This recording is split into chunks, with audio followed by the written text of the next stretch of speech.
investigadora dialoga con el agente federal de investigaciones de la PGR, el agente del Ministerio Público, licenciado Alberto Luis Mercado.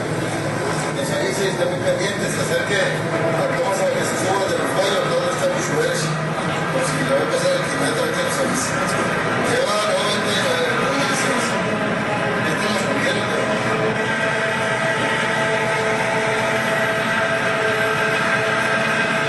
van a llevar la camioneta del Oxiso.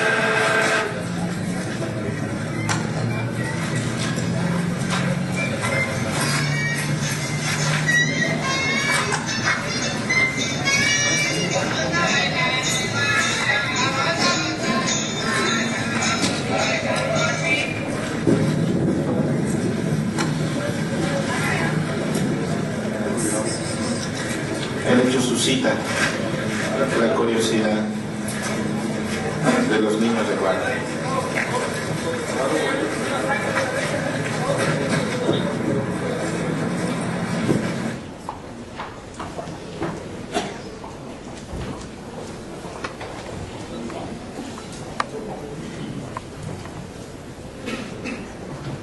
Como ustedes se darán cuenta, definitivamente realizar una acusación bajo estas circunstancias sería imposible, ¿sí?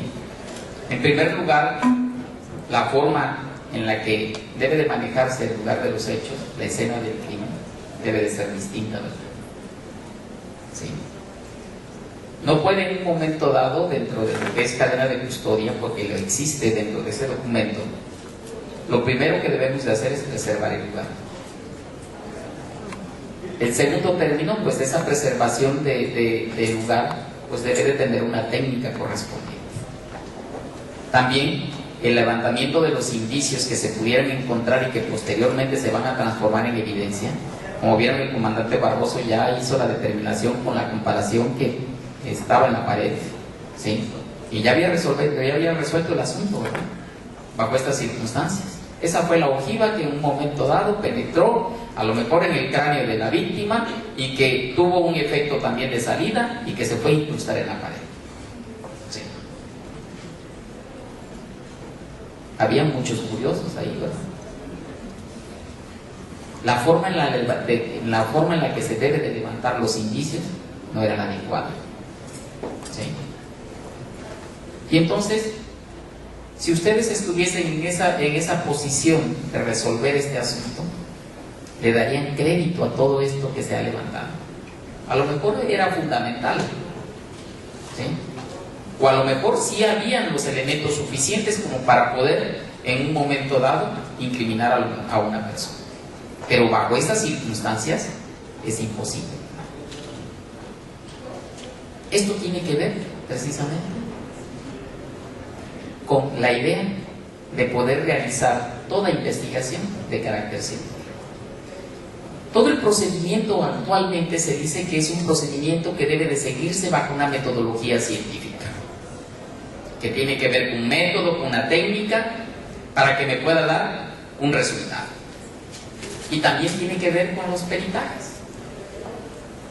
Cuando nosotros analizamos un peritaje, a lo mejor vaya incluido dentro de ese documento una evidencia. A veces ni tan siquiera nos damos cuenta que hay una evidencia.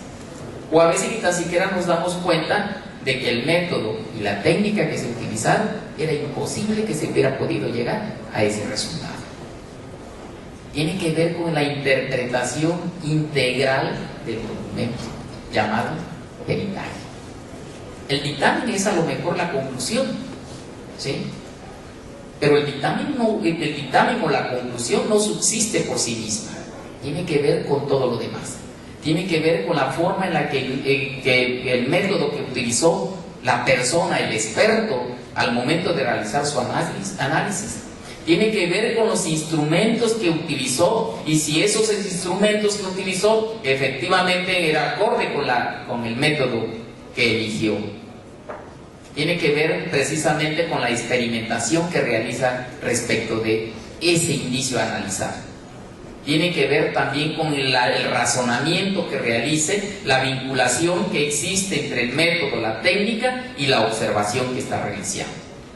Tiene que ver precisamente con esa vinculación de todos esos elementos para que efectivamente los razonamientos expuestos dentro de ese dictamen sean los idóneos. Pero si no verificamos eso, ¿cuál método científico? ¿Sí? El método científico tiene como objeto de que no puede en un momento dado admitir otro tipo de pruebas que no sea la que en un momento dado está solicitando el propio juzgador. Bajo este sentido, si yo en un momento dado quisiera emitir un dictamen bajo ciertas circunstancias, pues tiene que ver precisamente con la solicitud que me realiza la autoridad, tiene que ver con el planteamiento del problema, tiene que ver con la justificación legal, tiene que ver con el método, tiene que ver con la técnica, tiene que ver con la experimentación, el razonamiento y la conclusión. ¿Cuántos elementos estoy mencionando? Aproximadamente 8 elementos. 8 elementos que tienen que integrar exactamente el dictamen. Habemos bajo ciertas circunstancias, ¿sí?, que se emite la pura conclusión y así queda estampado en el dictamen, ¿sí? Actualmente lo que se está exigiendo a cada uno de los peritos, de los expertos en de la institución, por lo menos que represento, ¿sí?, es que los dictámenes exactamente sean integrales dentro de esos 8 elementos, que se integre con esos 8 elementos, que se haga una explicación para que se pueda realizar. Pero ese documento a lo mejor está bien hecho, ¿sí? Lo que está mal a lo mejor es el llenado de la cadena de custodia que debe de ir anexo a ese documento. De nada va a servir que yo haya observado los 8 puntos si la forma en la que levanté, la forma en la que embalé, o la que se analizó, o en la que se transportó la evidencia, no está debidamente determinada. No tiene nada que ver nada más con quien levanta, les había dicho hace rato, sino a lo mejor la persona que lo está transportando no cumple o no está observando los requisitos técnicos para poder realizarlo. Si a mí en este momento me dan a lo mejor un elemento biológico que se encontró en el lugar de los hechos, a lo mejor al momento de estar conviviendo unas personas sucede un homicidio, ¿sí?, se le da muerte a alguien, lo único que tengo a lo mejor es el vaso donde estaban en un momento dado conviviendo. Bajo estas circunstancias, lo primero que debiera de haber hecho el perito es tomar muestra de la boquilla del vaso. ¿Qué voy a encontrar? A lo mejor saliva. Y si voy a encontrar saliva suficiente, a lo mejor puedo someterlo a un análisis pericial en materia de genética. Voy a encontrar a lo mejor el perfil genético. Al momento de compararlo con el probable responsable, si es que eso fuese, ¿sí?, los perfiles me coinciden. El problema fue que a lo mejor no se le dio el manejo adecuado a esa muestra.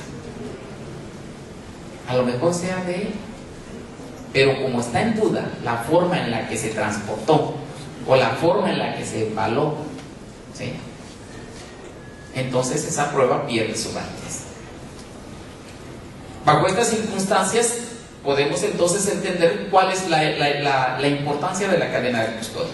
Voy a levantar un poquito, si me permiten, para para lo de verificar lo de las diapositivas que en este momento tenemos. Conjunto de medidas que deben de adoptarse a fin de preservar la identidad e integridad de los objetos, ¿sí?, o muestras que pueden ser fuente de pruebas de los hechos delictuosos para su eficacia procesal. No estamos hablando de una eficacia a lo mejor ministerial, estamos hablando de la eficacia procesal, es decir, cuál es la repercusión jurídica que va a tener esa prueba, ¿sí?, o antes ese indicio o esa evidencia para que ahorita yo la tenga o la ponga a disposición del juez y presentarla ya como una prueba. ¿Cuál es el análisis que debo de tomar de eso? Si seguimos la orden, por favor. Dice, la cadena de custodia comprende ubicación y movimiento. Si hablo de ubicación, estoy buscando el momento o el lugar exacto donde fue encontrada esa muestra. A lo mejor el vaso que yo encontré en el escritorio, ¿sí?, se encuentra al fondo del salón. Pero al hablar del fondo del salón, yo puedo pensar en todo este fondo, o a lo mejor para el que está aquí el fondo es allá atrás. Tengo que ubicar exactamente en dónde se encontraba. Para ello tiene que ver con medidas, con fijación de fotografías, ¿sí? Pero también tiene que ver con el movimiento, dice. ¿Cómo la transportaste para que ahorita esa muestra pueda ser analizada? El movimiento tiene que ver con la transportación que en un momento dado estoy realizando de esos indicios. Esos indicios que en un momento dado estoy extrayendo del lugar de los hechos para que en este momento lo ponga yo en consideración del juez. Concluye la cadena de custodia, ¿sí? Concluye bajo determinadas circunstancias. Primero tengo que ver con su inicio. Incluye, dice, a todas las personas que forman parte o que